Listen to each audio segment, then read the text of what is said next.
पालघर विरार असेल किंवा अलिबागपर्यंत असेल, हा मूळचा आगरी कोळी बांधव आज जर तुम्ही पाहिलं ते कोळीवाड्यामध्ये वेळोवेळी कारवाई केली जाते.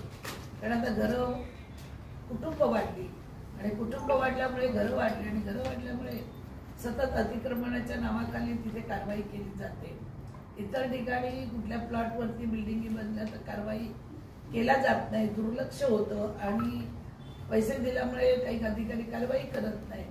पण या लोकांवर सातत्याने कारवाईचा एक ताणती तलवार असते आणि ती दूर होण्यासाठी काल मी आमचे नवनिर्वाचित अध्यक्ष राहुल नार्वेकरजींच्या दालनामध्ये मी बैठक केली. त्यांच्याशी बोलली की महाराष्ट्रात जेवढे कोळीवाड्या आहेत ते त्यांच्या नावे करून द्यावे. त्यांना मी तसं पत्र दिलं आणि येणाऱ्या अधिवेशनमध्ये ते म्हणाले मी मीटिंग घेऊ, हा प्रश्न नक्कीच मंदाताई सोडू.